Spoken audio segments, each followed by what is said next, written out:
Hi friends, welcome back pure aqua water.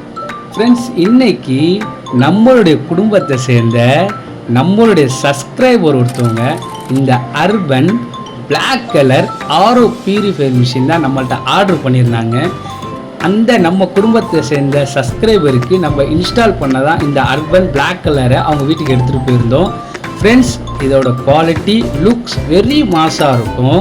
ரொம்ப முக்கியமான விஷயம், இந்த ஸ்டாண்டு ஃபிட் பண்ணுற கேப்பில் உங்களுக்கு இந்த ஆரோ பியூரிஃபையர் சிஸ்டத்துக்குள்ளே என்னென்ன ப்ராசஸிங் நடக்குது அப்படின்றத ரொம்ப தெளிவான முறையில் நான் சொல்ல போகிறேன். இந்த சேனலை சப்ஸ்கிரைப் பண்ணிக்கோங்க, முடிஞ்ச அளவுக்கு லைக் பண்ணுங்கள், அதிகமான பேருக்கு ஷேர் பண்ணுங்கள். ஃப்ரெண்ட்ஸ், நீங்கள் போடுற ஒவ்வொரு ஷேரும் என்னுடைய பிஸ்னஸில் ரொம்ப முக்கியமான ஒரு விஷயம். இப்போ நான் வேலை பார்க்குறது மெமரின் ஹவுசிங் தான். இந்த மெமரின் தான் நம்மளுக்கு குடி தண்ணீரை ப்ராசஸிங் பண்ணி தரக்கூடிய ரொம்ப முக்கியமான ஒரு வேலையை செய்யும். இது என்னன்னு சொன்னால், ரிவேர்ஸ் வாட்டரை நமக்கு பிரித்து வேஸ்ட் வாட்டரையும் நம்ம குடிக்கக்கூடிய குடி தண்ணீரையும் பிரித்து தரக்கூடிய ரொம்ப முக்கியமான வேலையை இந்த மெமரின் தான் செய்யும். ஏன்னு சொன்னால், இதில் எந்த அளவுக்கு டெக்னாலஜி சொன்னால் 0.0002 மைக்ரோ ஹோல்ஸ் இருக்குது. இந்த ஹோல்ஸில் தான் டஸ்ட்டு ரிமூவ் ஆகி, உப்பு தண்ணி ரிமூவ் ஆகி, பாக்டீரியாஸ் ரிமூவ் ஆகி நமக்கு குடிக்கக்கூடிய தண்ணீராக இந்த மெமரின் தான் நம்மளுக்கு பிரித்து தருது. அது இல்லாமல் இந்த மெமரினை லாக் பண்ணும்போது ரொம்ப முக்கியமான விஷயம், அந்த லப்பரை போட்டுடணும். ஏன்னு சொன்னால், மெமரிலேருந்து தண்ணி லீக் ஆச்சு சொன்னால் உள்ளே இருக்கக்கூடிய எலக்ட்ரிக் பொருள்கள்லாம் டேமேஜ் ஆகிடும். அதனால இந்த மெமரினை நல்லா பக்காவாக லாக் பண்ணி அதோட கேப்பை நல்லா முடிஞ்ச அளவுக்கு டைட் பண்ணணும்.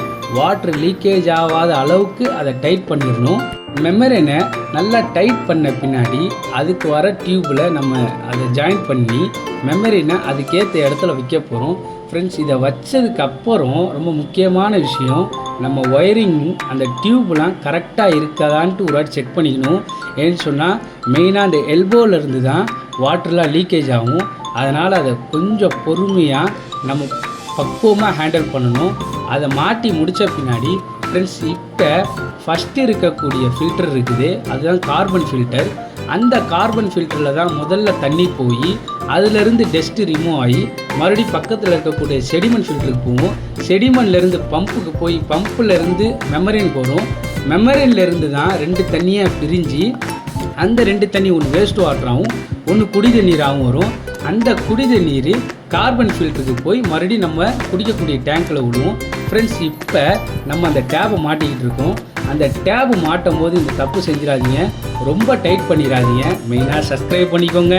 அந்த ஓரளவுக்கு மீடியம் டைட் வச்சு நம்ம அந்த ஃபன் ஃபில்டர் பவுலில் கனெக்ஷன் பண்ணிட்டோம். கனெக்ஷன் பண்ணிவிட்டு இப்போ நம்ம ரிமூவ் பண்ணுறது அந்த எஃப்ஆரை ரிமூவ் பண்ணுறோம். எஃப்ஆர் எதுக்கு நம்ம ரிமூவ் பண்ணி மிஷினை ரன்னிங் பண்ணுறோன்னு சொன்னால், அந்த கார்பன் செடிமெண்ட்டில் இருக்கக்கூடிய அந்த டஸ்ட்டு வந்து மெமரினில் லாக் ஆகாமல் அது டேரெக்டாக வெளியாகிறதுக்காண்டி நம்ம எஃப்ஆரை கழட்டி கொஞ்சம் நேரம் ஓட விட்டு ஃப்ளாஷ் பண்ண பின்னாடி இப்போ மெமரினை நம்ம இன்செர்ட் பண்ணுறோம். மெமரினை ஜாயின் பண்ண பின்னாடி எஃப்ஆரை ஜாயின் பண்ண பின்னாடி இப்போ மறுபடியும் மிஷினை ரன்னிங் பண்ண போகிறோம். மிஷின் இப்போ ரன்னிங் ஆகும்போது உங்களுக்கு இண்டிகேஷன், அந்த மிஷின் ரன்னிங் ஆகுது அப்படின்ற இண்டிகேஷன் எல்லாமே காட்டும்.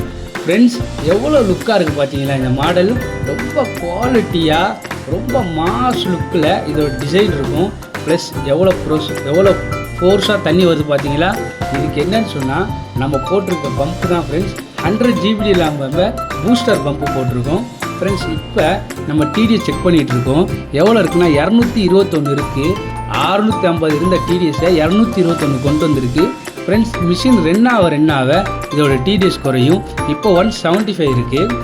ஒரு முறைக்கு 10 முறை நம்ம டிடிஎஸை கண்டிப்பாக செக் பண்ணணும். ஏன்னு சொன்னால், டிடிஎஸ் இறங்கிட்டே இருக்குதா லோ ஆகுதான்னு பார்க்கணும். ஃப்ரெண்ட்ஸ், இப்போ பார்த்தீங்களா 130 வந்துருச்சு. 130 வந்த பின்னாடி நம்ம மிஷினை இப்போ மறுபடியும் ஒரு வாட்டி நம்ம என்ன செய்யணும், தொடச்சிட்டு மறுபடியும் பக்காவாக ஒரு அந்த லுக்னஸ் உங்களுக்கு காட்டிக்கிட்டு இருக்கேன். லுக்னஸை காட்டின பின்னாடி இப்போ ஃப்ளோட்டை செக் பண்ணுறோம். ஃப்ளோட்டு வேலை செய்யலைன்னு சொன்னால் மிஷின் ஓடாது. அதனால் ஃப்ளோட்டை முக்கியமாக செக் பண்ணுங்கள். செக் பண்ண பின்னாடி நம்ம லீக்கேஜ் செக் பண்ணிவிட்டு அதுக்கப்புறம் பேக் டோரை கனெக்ஷன் பண்ணிவிட்டு இப்போ எக்ஸ்ட்ரானரியாக இருக்க அந்த டியூபுகளை டிஸ்டர்பன்ஸாக இருக்கும் நம்மளுடைய சப்ஸ்கிரைபருக்காண்டி, அதனால அதை ரிமூவ் பண்ணி அழகாக அதுக்கு ஒரு டேப் அடித்து இப்போ நம்ம பிராண்டோட ஸ்டிக்கரை ஒட்டுறோம். நம்ம பிராண்டு பேர் என்னது? Pure aqua water. அந்த பியூர் அக்வா வாட்டர் ஸ்டிக்கரை ஒட்டிட்டு அதுக்கப்புறம் கஸ்டமர் மேலே சுவிட்சு போர்டில் எனக்கு கொஞ்சம் கனெக்ஷன் பண்ணி கொடுங்கன்னாங்க. ஒரு ஒய்ஃபை மோடம் வச்சுருந்தாங்க. அதோடு அவங்களுக்கு ஒரு சுவிட்சு பாக்ஸை வாங்கி அதில் கனெக்ஷன் பண்ணி இப்போ மிஷினு ரன்னிங் ஆகிட்டுருக்கு. எந்த அளவுக்கு பார்த்தீங்களா ஃபோர்ஸ் தண்ணி நம்ம போட்டிருக்க பம்பு தான் ஃப்ரெண்ட்ஸ் இதுக்கு காரணம். ஏன்னு சொன்னால் பம்பு ரொம்ப முக்கியம். இப்போ பாருங்கள் மெயின் வாட்டர் எவ்வளோ வருது? 676 வருது. இப்போ நம்ம மிஷின் மாட்டி ஜஸ்ட் ஒரு 5 மினிட்ஸ் இருக்கும். இப்போ நம்ம டிடிஎஸ் செக் பண்ண போகிறோம். இப்போ டிடிஎஸ் எவ்வளோ வருது பாருங்கள், வெறும் 65 வருது. இப்போ இந்த தண்ணீரை நம்ம தாராளமாக குடிக்கலாம். அதுக்கு தான் நம்ம இந்த ஆரோ பியூரிஃபையர் சிஸ்டம் போடுறோம். ஃப்ரெண்ட்ஸ், உங்கள் வீட்டு உப்பு தண்ணியும் போர் தண்ணியும் கார்ப்பரேஷன் வாட்டரோ எந்த வாட்டராக இருந்தாலும் நம்ம உங்களுக்கு அதை குடிக்கிற தண்ணியாக மாற்றி தருவோம். உங்களுக்கு நம்பகமான ஒரு பிராண்டுன்னு சொன்னால் அது பியூர் அக்வா வாட்டர். கண்டிப்பாக நம்ம சேனலை சப்ஸ்கிரைப் பண்ணிடுங்க. மறக்காமல் பெல் ஐக்கான் அமைக்கிறீங்க. முடிஞ்ச அளவுக்கு ஷேர் பண்ணுங்கள். நெக்ஸ்ட் வீடியோவில் பார்ப்போம். பாய்.